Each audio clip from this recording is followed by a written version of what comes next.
Rocking onto the big screen in 1989, Bill and Ted's Excellent Adventure featured two bodacious teens who are thrust into most extraordinary circumstances to save their own and the world's future.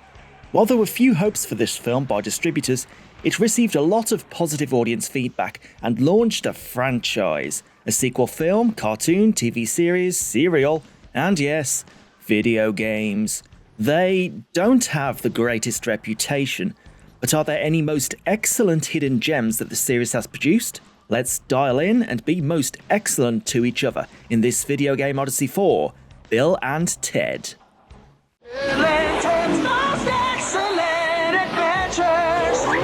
Most triumphant! The history behind Bill and Ted comes from a very uncertain film that nobody really understood. I mean, it makes sense. This is two Californian young dudes spouting terms such as bodacious and most excellent with their heavy metal music those Hollywood execs could never understand. The film's original publisher, DEG, fell into bankruptcy and no one else wanted it for these reasons, until positive test screenings led to a bidding war which was eventually won by Orion Pictures. The film was a modest success at the box office, but really garnered a lot of mainstream popularity, being emblematic of a whole generation's fashion, music, and attitude. The film stands at a respectable 6.9 on IMDb, 69, dudes! and I think its popularity leans on just being two good-natured dudes having fun, making silly jokes, and building on the time travel shenanigans in films such as Back to the Future. The film's popularity led to a sequel, Bill and Ted's Bogus Journey, which maintains the quality of the first and in some ways is actually an improvement. Some areas really pushed itself artistically, so it makes it completely worthwhile. It also got a cartoon series which, honestly, isn't that bad. The first season features Bill and Ted doing what they do from the first film, travelling in their phone booth through history to fix things, and aided by Rufus. What makes it special is that it features Alex Winter, Keanu Reeves and George Carlin reprising their roles from the films as Bill, Ted and Rufus. The animation is nice, and the episodes are a wild ride, often having multiple time periods and historical figures per episode.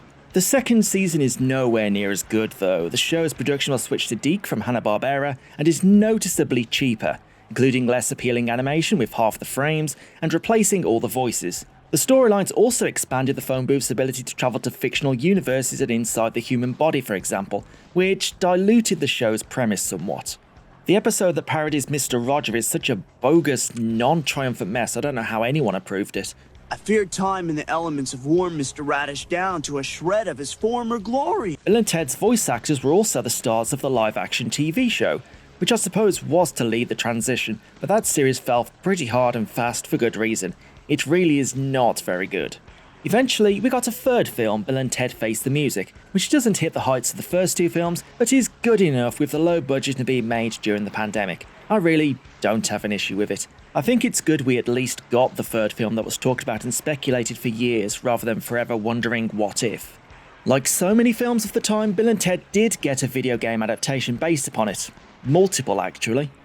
Given the short time frame between 1989 and 1991 where the films and series were released, all of them really blend together, and the video games are a mix of the films and cartoons, while also adding in their own unique elements.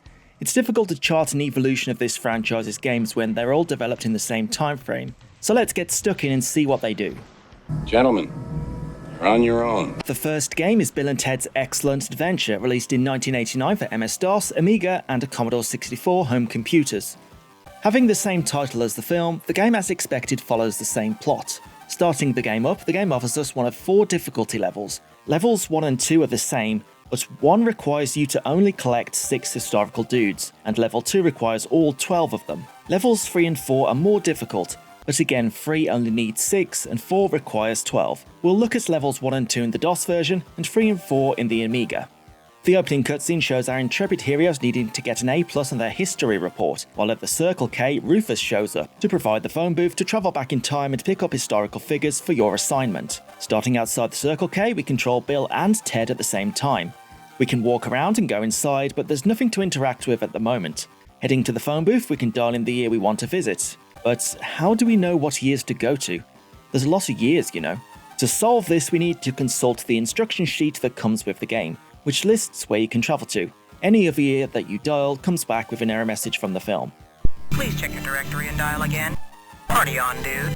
If you don't have this sheet, then you're out of luck. There's no way to find them in the game itself, making it a simple but effective form of copy protection. Okay, there's 12 historical dudes we can collect for our report, and as mentioned, you'll either need 6 or 12 depending on the difficulty you're playing on. While all of the characters from the film show up, there's a few extra exclusive to the game too. Let's take a trip through time and find them. Let's head to 1805 first and the Battle of Waterloo. Still controlling both Bill and Ted, we have to avoid cannonballs as we move across the battlefield and jump over obstacles. They can jump pretty high at least. We make it to Napoleon and get him to follow us. There's also a musical note we can pick up, don't ask me how, that will go in our inventory. We have to make it back to the phone booth with Napoleon while avoiding all the hazards again. If we fall in a hole, we just pick up and start where we left off. But if a cannonball hits us, we'll start at the phone booth again and have to go and pick up Napoleon. All in all though, it's not too bad. Heads to 1878 and we'll be in the Old West and run into Billy the Kid, and as in the film, we'll get in a fight and have to punch our way through 3 guys before Billy joins us. Oh, and before you start throwing hands, head left to the bar and pick up the Twinkie. They were a thing in 1878 apparently. If you don't pick it up before you do the fight, the bar closes and you'll be unable to get in, stopping you from recruiting one of the historical dudes, and if you're on one of the difficulties that requires you to get them all, soft locking yourself and thus being able to beat the game. With 2 historical dudes accompanying us, the booth is full, so we need to head to 1990 to drop them off at the mall. Hey, just like in the film. And we can gradually see it fill up as we drop them off there. Okay, back into the circuit of time, we can find Joan of Arc being burned at the stake. We'll need a fire extinguisher from somewhere to save her. Freud in 1901 having a terrible time with his mother. I get it now, Freud. She will want some flowers to satisfy her. Beethoven wants the musical note we picked up in Waterloo. Socrates in 410 BC gives us a question. Who is wiser than Socrates? And with this, we must take the question to the top of the mountain to ask the Oracle of Delphi. Seems accurate. As we ascend the mountain, we have to pick up coins because the truth ain't free, people. This involves some fairly awkward platforming, and if you fall into any of the holes, you'll be taken back to the start. You only need 10 coins on level 1, but 20 on level 2, and all 30 on levels 3 and 4. On the second screen, you'll have to jump to the left at the top to carry on, as evidenced by the barely legible arrow on the wall there. On this next screen, there's no real indicator of where to go, but what you're supposed to do is climb up this wall at the back in a specific position, but again the game doesn't tell you. Worse, the ledge has a minute amount of depth, and if you press up when you are at the top of the ledge, you won't climb up the wall. You need to be at least 1 pixel below the top of the ledge for the climb to register, which makes no sense, and you could be trying to climb this wall forever if you don't know about this. Okay, solve this and you finally get the answer you seek, that Socrates is the wisest. No surprise there. And warping down the mountain, you give him the answer and he joins you. Abraham Lincoln is in the Oval Office, he'll join you for a bribe of $1, honest Abe indeed, and Genghis Khan will of course join you for the Twinkie you picked up in the Old West, if indeed you did pick it up. That's all of the characters from the film, but we have a few extra characters exclusive to this game too. Einstein wants a calculator which we have to get from 1 million BC for some reason. Marie Antoinette we have to rescue from the Bastille by navigating this maze and sneaking past the guards. The configuration of the maze getting more complex depending on the difficulty. Michelangelo is painting the Sistine Chapel, but to reach him we'll have to platform our way up and avoid the paint cans, just like the classic Donkey Kong. Pick him up from the top doing his paint by numbers work and head back. Don't forget to pick up the violin from the case at the bottom. You'll need the key from Abe's office for this. With that violin, we can go to 64 AD to give it to Emperor Nero, so he can fiddle as Rome burns. Also, the fire extinguisher is here to help out Joan of Arc. Don't leave her tied to the stake. With everyone enjoying themselves at the mall, we can then call Missy, Mom? to pick us up in her car. Now you might be wondering how is everyone going to fit in there, but this is also something that happens in the film too, as there's no way everyone fits in the car there either, and the film cuts away before they can even try. That's something I've always noticed. Anyway, at the auditorium, we put on a show featuring all of the historical dudes we picked up. If we got enough for our difficulty, we'll pass and win. If you don't or run out of time, then it's military school for Ted and fast food for Bill. The game gives you about 23 minutes total, which is perfectly doable once you learn where the items you need are, so there you go. Okay, let's take a look at the Amiga version for difficulty levels 3 and 4. This version is identical gameplay-wise to the DOS version, but the graphics do look a little different at points. The images from the films don't look as good, but some backgrounds, such as the Circle K, look more legible here. So for these harder difficulties, what has changed mostly is that the items have been moved around and will sometimes require a chain of collecting to get the item you want. For example, you can go inside the Circle K at the start to get an ice pick, then travel to the Ice Age to get the calculator buried in the glacier, which we can then give to Einstein as normal. Why is there a calculator here? I don't know. The item placement makes less sense, and I don't know how you're supposed to work out where they are in some cases. We have to get the shovel from Waterloo and take it to 1632, where we enter a desert with nothing in it. Here, we have to use the shovel to dig a hole and find the fire extinguisher, as long as you dig in the right place.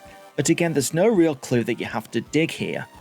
As mentioned, the maze in Marie Antoinette's time period is more complicated and harder difficulties, and we have to collect all of the coins in Athens to... Hang on, the arrow is bright green in this version. It's not even remotely subtle in showing you where to go. Okay, what about on the other screen? Oh, come on, look at this. It clearly shows that you're supposed to climb up here, and these lines were completely invisible in the DOS version. It doesn't even have the problem of climbing up from the top of the ledge. The Amiga version is also easier in the sense that if you fall into the gaps, you are not sent back to the start, but just return to where you fell. Let's climb up then, and instead of the Oracle of Delphi at the summit, we have Socrates in a cap and sunglasses telling us that Socrates is the wisest. Come on, Socrates, that's cheating, man. This is also a strange thing to change from the DOS version. I'm not really sure of the reason for it. The Sistine Chapel on these high difficulties is the most annoying part of the game, because in addition to the paint cans, you also have to dodge these paint drops that if you touch, drop you a level and constantly send you back. It is insufferable. Other than these changes though, the game is the same as the DOS version, but probably makes it slightly easier to play. Last of all, we have the Commodore 64 version. This version is clearly based on the DOS version, just so heavily compressed to fit the lower performance capabilities of this home computer. The graphics are incredibly compressed and blocky. Bill and Ted barely look human at all. There's no sound bites from the film, or barely any sound at all. The maze in the Marie Antoinette level doesn't change with the difficulty, probably again due to limiting the game's size. The loading in this version is also abysmal. The game needs to freeze every time you change screen to load. But as you are constantly moving through time periods, this really slows the game down. But the biggest problem is that the game is actually broken, and is impossible to complete on difficulty levels that require you to collect all of the historical dudes, for two reasons. First, you need to pick up the bread box from Freud's house and drop it to open it up to get the item inside. However, in the C64 version, it simply does not open. This means you can't get the Twinkie inside needed to recruit Genghis Khan on levels 3 and 4. Also in the Athens level, one of the coins is, due to the game being scaled down in size, impossible to collect because the platform is now too small to walk over the coin to collect it, given how big Bill and Ted's hitbox is. To make things more confusing, only the Ted part of the hitbox can pick up the coin, but both can fall over the edge, and if you do that you have to go back to the start and contend with the loading screens again. On the lower difficulty levels you don't need to collect all of the coins, so you can still collect Socrates on those, but on 3 and 4 when you need all of them, he's ultimately inaccessible. All in all, the Commodore 64 version is easily the worst version of this game, and there is no reason to play it if you have access to the others. Bill and Ted's excellent adventure video game is overall, honestly, not completely terrible. It does make an effort to recreate the film on the feel of taking control of Bill and Ted through multiple time periods, utilising images and sounds from the film to authenticate the experience. In the different periods, we also get to experience a bunch of different playstyles, from platforming in Athens or the Sistine Chapel, fighting in the Old West, stealth in 1793, as well as the old item gathering and using element. There's a fair amount of variety to engage with. The issue is that none of them have any real depth and are very basic. The item collecting can get annoying and obtuse on higher difficulties, but still fairly simple compared to other adventure games of the time. It's not a great game, like I say, but in recreating some parts of the movie and letting you play as the San Dimas duo, I think it's a little bit better than it's given credit for. Now we come to Bill and Ted's excellent video game adventure for the NES from 1991. Probably the most famous game in the franchise. Or is that infamous? Published by the horror factory that is LJN, the game starts out with Rufus visiting Bill and Ted to say that rebels have scattered famous historical figures throughout history, and it is your job to find and return them to their periods of origin, so you can put on a most excellent concert. Obviously this doesn't really follow the plot of the films despite having the time-travelling phone booth, different historical dudes and whatnot, but does take elements from the sequel such as Bogus Journey, including the mention of rebels of some sort, and dialogue in-game that mentions the evil android versions of Bill and Ted. Some of the characters you have to rescue also appear in the cartoons, such as George Washington and Shakespeare, so maybe it's also connected to that? I don't know. It's probably best not to think about it. Okay, so to begin, we check the phone book for any historical characters out of place. They are randomly selected every time you play. When you find one, bring up the phone keypad and dial in the number to enter the circuits of time, which is one of the most annoying parts of the game. You have to pick up the phone booth with your cursor and fire the booth to the end of the number. You can just let the booth go through the circuits instead of trying to reach the end by bypassing numbers, but it will cost 2 numbers with each number it passes through, and you'll perhaps need the coins, as we shall see. This sounds outrageously complicated, pointless, and just not fun. Yeah, that's right. I don't know why someone cooked this up. It adds nothing to the game, just adds a lot of nonsense before you can actually play it. When you do get into it properly, you find yourself amidst the verdant lands of the past. You control Bill or Ted alternately between levels as you wander about trying to find the historical dude hidden there. Even if you find them though, they won't come with you unless you find one of the 4 items hidden within the level that corresponds to them and give it to them. If you choose the wrong one, you'll get thrown in jail. Lovely. As you wander, you'll see people standing around who might give you items or running around who will take coins from you or throw you in jail. To deal with these ones, you can use one of the 4 types of defensive items to distract them, scare them off, or make them explode. One of which is cans of pudding, which seems odd, but is related to an earlier draft of the film's original script, which had a sort of recurring joke around pudding cans, so maybe the developers had some knowledge of that. Anyway, they are randomly generated as you move around, so it's a constant battle of dealing with them. You can talk to people that will give you clues to finding the historical bait you need, but more often than not, the clues are way too vague, with directions such as something strange in the south or a fence in the west offer no direction at all. Talking to people in the houses will introduce a dialogue system where you can choose an appropriate response to the person, and they might give you a clue. Otherwise, they'll throw you out and you'll be chased away. Again, the clues are often so vague that it's hardly worth it. Even when you do narrow the locations down, you've got to deal with another of the game's annoying mechanics. When you jump off the path to explore the locations the clues lead to, you'll get stuck there. You can't walk off or onto them, and have to jump all the way back to the path. There's no reason why this has to be so awkward. Why would anybody think this is okay?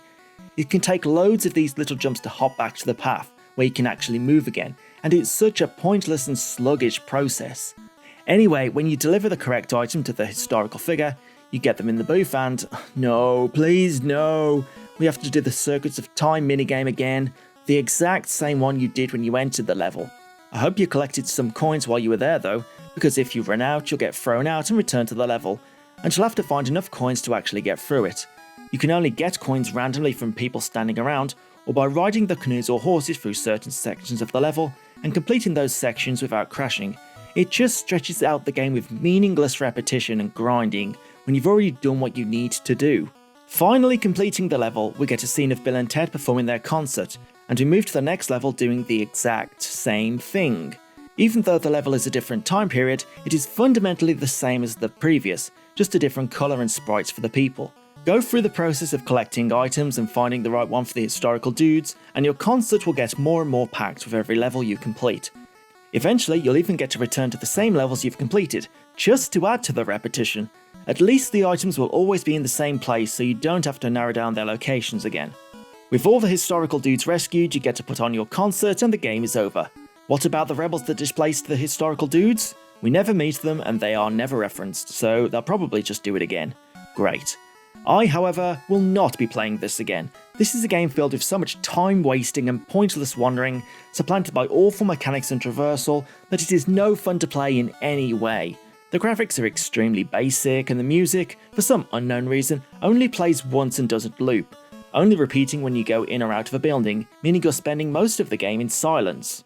There's some effort to recreate the feeling of the film going through the different time periods and finding historical figures, but it's just so boring to wander about with almost no sense of direction and bloated down by the Circuits of Time nonsense that threaten to make the journey even longer because you randomly didn't pick up enough coins. This is a game that certainly deserves its reputation. It really is a struggle to play. Around the same time as the NES game, we get Bill and Ted's Game Boy Adventure, A Bogus Journey, released for... well, you can work it out. This one references the sequel Bogus Journey much more in terms of the backstory, as Denomulus, the villain from said film, has altered history by scattering time particles across time, and Bill and Ted must once again put history right. The gameplay takes place across 50 stages in total, each of which is a one-screen platform puzzle setup, in which you need to find a way to collect every time particle, then head to the exit that appears.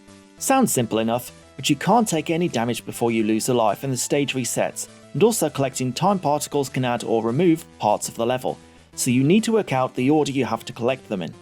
There are also items to collect and use, such as balloons and bombs you'll need to use in a specific way to complete the levels too.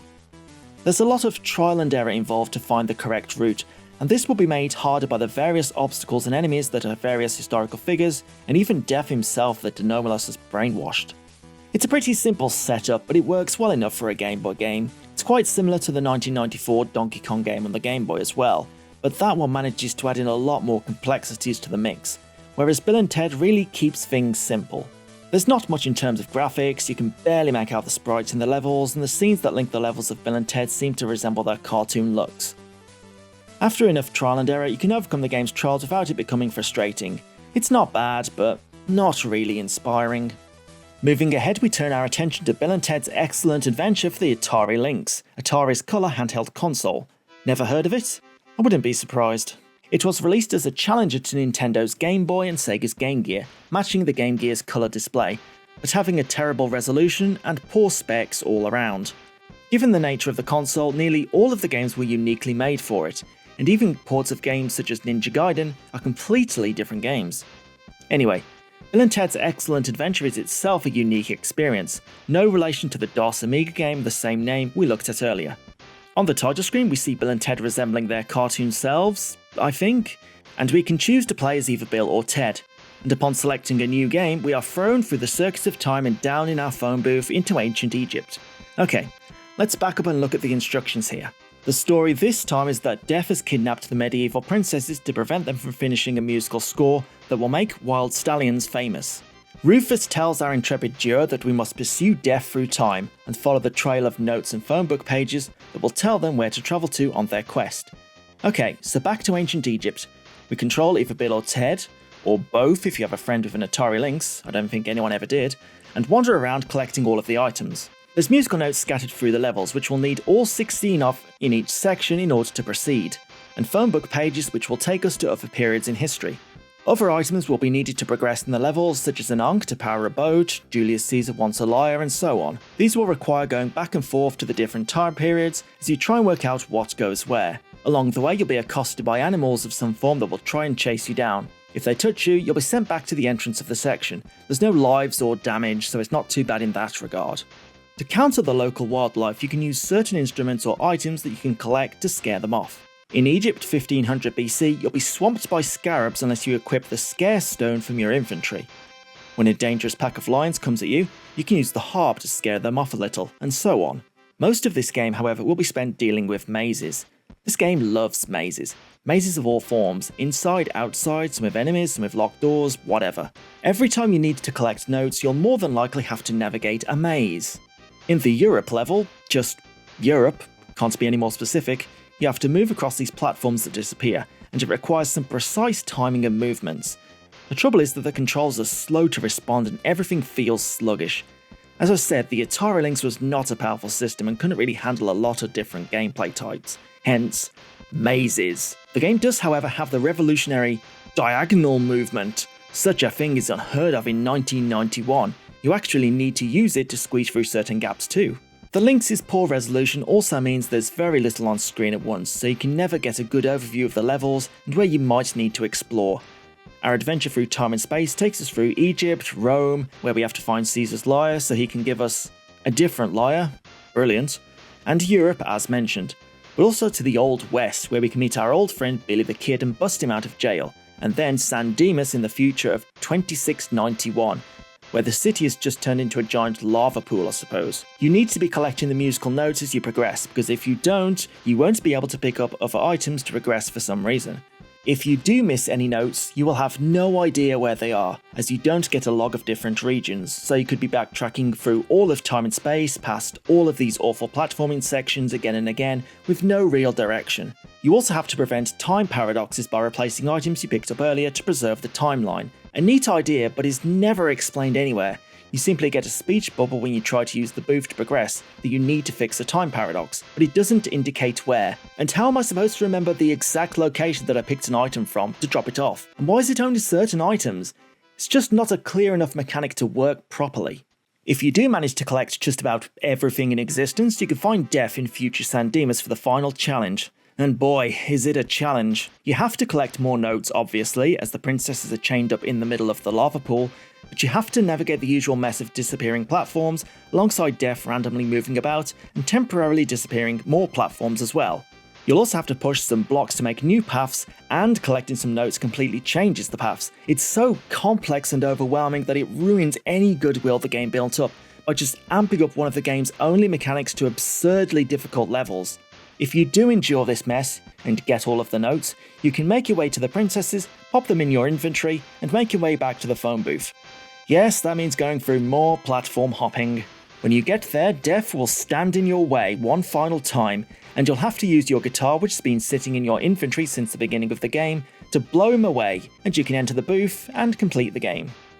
This excellent adventure has a fair amount of scope, travelling to different time periods and such, but quickly becomes a tedious collectathon of items that you have no clue how to use, and awkwardly bumping around mazes as enemies chase you and block your way. The complications of not knowing where you have missed items and trying to solve time paradoxes can stop your adventure completely without copious amounts of backtracking through the game's repetitive mazes and disappearing platforms. The final section against Def just completely kills any sense of fun from the game, leaving a feeling of overall frustration with everything the game has put you through. What was a fine enough game to begin with just becomes so annoying when those few gameplay mechanics are overdone and overcomplicated that they lose all sense of challenge and value. Long after the films in 2005, we moved to the realm of mobile games with Bill and Ted's Excellent Adventure. Yes, another game with the same name. This one was developed by Kuju Wireless, who acquired the opportunity to produce a Bill and Ted game from the license holders. This one is a real rarity, I nearly missed it. So the story is outlined by Rufus as you start the game. You need to gather $200 to enter the Battle of the Bands and fulfill Bill and Ted's usual destiny. You can earn $120 by winning the prize from putting on their history project, which is being sponsored by Bill's dad apparently. The rest you'll have to work out as you go. The film then follows the first film to a degree, but also incorporates elements of the second too, as Def will show up at points to help or hinder you. The gameplay itself has you walking around as Bill or Ted, swapping between the two as you want, and travelling to the different time periods to solve puzzles and recruit your historical dudes. Bill and Ted have different abilities, with Bill being able to move stone blocks and Ted being able to swim, and you'll need to utilise both of their abilities as you go. The game takes you to the location of San Dimas 2688, which serves as the tutorial level, as well as 390 BC to visit Socrates, 1428 for Joan of Arc, and 1878 for Billy the Kid. In each location, the historical figure will require you to collect items such as Billy's magic bullets before they will join you. Each level has 100, but you'll only need 80, so there's room for error. To get these items, we will have to undertake quests for locals, which will typically involve fetching items around the map, sometimes riding a horse, call back to the NES game, and solving moving block puzzles. In fact, this is what most of the game is, block puzzles. Sometimes you'll have to move them around, sometimes you'll have to put them in certain places, sometimes you have to line them up to get them to disappear, and sometimes you'll have to slide them across ice and won't stop until they hit something. Everybody's favourite. But they're all block puzzles, and they're overly elaborate and complex. Added to that complexity is that you can swap between Bill and Ted at any time, and you'll need to reposition them into the correct positions every time you move a block, which can get very overwhelming. If you mess up, which you will, you can call Def, who will reset the blocks, but bear in mind that he will reset all of the blocks in the level, which can mean you'll have to do puzzles you've already completed if you need to return to someone and talk to them. I would define this as a puzzle game primarily, because that's what you'll be doing for most of the game, but I'm not sure it's the right format for this game. Imagine playing this on your 2005 phone, staring into the tiny screen for ages, trying to work out where to put these blocks. It's not a game you can just quickly pick up and play. You need to get into the zone, become one with the blocks, trial and error your way through again and again. Progress in this game often feels so slow. You can spend so much time moving 3 blocks for very little reward, and there's always the feeling that as soon as you're done, you're going to have to go and do another one in about a minute's time. In each of the levels, there are also 5 musical notes you can collect, getting flashbacks to the Lynx game here. With all of your historical dudes satisfied, you can head to San Dimas 1988 to collect the final 80 notes, which works the same as the items you needed from the other levels. Get 80 out of $100 by doing block puzzles, driving the wild Stallyns van through an obstacle course, and doing quests for people such as Missy, Missy, and Ted's dad. This level is actually pretty easy compared to the others, and I think I did the level starting with the hardest first. 390 BC is much more challenging, and the levels got progressively easier. Anyway, with your 80 well-earned dollars, you head back to Rufus and the game is complete. You get nothing though, no end screen, you can just scroll through the credits. I feel like I was owed something after moving all of those blocks, to be honest. As with a lot of these early mobile games, different versions of the game were released for different phones. A version of this game for lower powered phones in this case has a smaller resolution and only features the Wild West and 1988 San Dimas levels, the 2 easiest levels. Overall, Bill & Ted's first outing on mobile phones does feel like it has a fair amount of effort put in. The dialogue feels very Bill & Ted, the worlds have plenty to explore and people to talk to, but everything resorting to multi-layered moving block puzzles that require a fair amount of work quickly gets draining, and motivation to go through the game fades quite quickly. A shame really, because like I say, there is some effort gone into it. Moving forward quite a bit, a DS homebrew game called Bill & Ted's Time and Time Again was released in 2009. This is a quirky little platformer in which Bill & Ted once again have to stop the anomalous by collecting cans of pudding. Of course, the game has a time loop mechanic where you have 30 seconds to progress, and once that time is up, you begin again, but your past self will play through the level too. You can use this to set your past self on a switch that opens the door, and so your present self can go through it. Pretty smart. You can't, however, let your past and present self come into contact, as this will cause a time paradox. You have 2 lives, one as Bill and the other as Ted, and it's a short little novelty that does make use of the time travel mechanic of the series. You can imagine that something like this would have been a cool idea to use in one of the official Bill & Ted games we got. I mean, it certainly could have been an improvement on some of what we got officially. Surprisingly enough, in 2018 we did get another official video game, if you count mobile games anyway. Bill & Ted's Wild Stallyns was released for Android and iOS mobile devices. This is a turn-based RPG, I guess, where you proceed through missions with your party of characters such as Bill, Ted and Rufus to unmask the villainous mastermind that is sending evil robotic versions of historical figures to different time periods. The game has 69 characters to recruit, leveling up, and a whole storyline, but nothing really that new or exciting. The game was pulled from app stores less than 6 months after release, seemingly due to licensing issues, and is now unplayable due to requiring an online connection. A shame from a game preservation sense, but not really missing much as an extension of the Bill & Ted franchise. In conjunction with the release of Bill & Ted Face the Music comes Bill & Ted Time Shred, a browser game. Not much to this one, you take control of the phone booth and have to pilot it through the circuits of time, collecting items while avoiding obstacles. The game moves really fast and it's difficult to maintain any sense of control. If you manage to get through it, you can use the more futuristic time pod from the film on a higher difficulty, but that's about it. It's your typical browser game with not much going on. The only other game to really talk about is Bill & Ted's Retro Collection that was released in 2023 for PlayStation 4, 5 and Nintendo Switch. It contained re-releases of the NES and Game Boy games, although offered nothing new to them, or any extras other than a sound test and save states.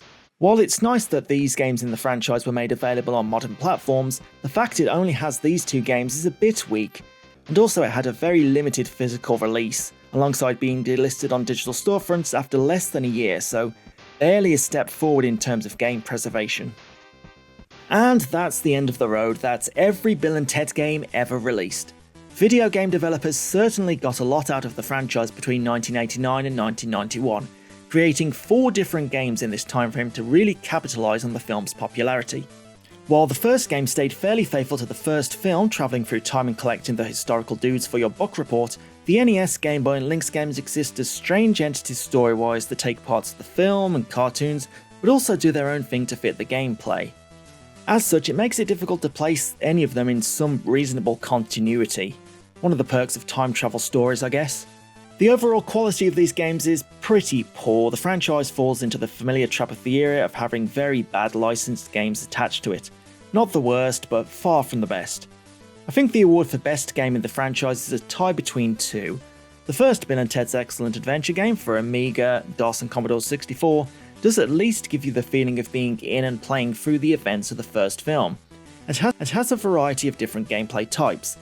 It's just unfortunate that none of the gameplay elements are implemented well, with dodgy platforming, button mashing combat, and hunting items in locations that make no sense. Well, that one is fairly common in adventure games, I can let that one slide. The second contender is Bill and Ted's Excellent Game Boy Adventure. This one is the exact opposite. It has decent enough gameplay but barely feels like a Bill and Ted game thanks to the limited graphics, sound, and simply being 50 single screen stages that don't quite vary and innovate enough. Still, it controls well and works perfectly fine. I think I would personally choose the first Bill and Ted game simply because it's that feeling of taking part in the film that gives you what licensed games should be about. Worst game is the NES game. It's boring, slow, aimless, nonsensical, repetitive, and features decisions that should not be made using rational cognitive faculties. I mean, why can't I move on the grass? Why do I have to jump to get off it? There's no attempt to try and explain why this is the case. The Atari Lynx game is fine. It has a fair amount of substance, but it's too easy to get lost not knowing what items you need and where to find them, and also just resorting to finding musical notes every 10 minutes. The final boss is also completely horrendous. All of these made worse by the limited capabilities of the system.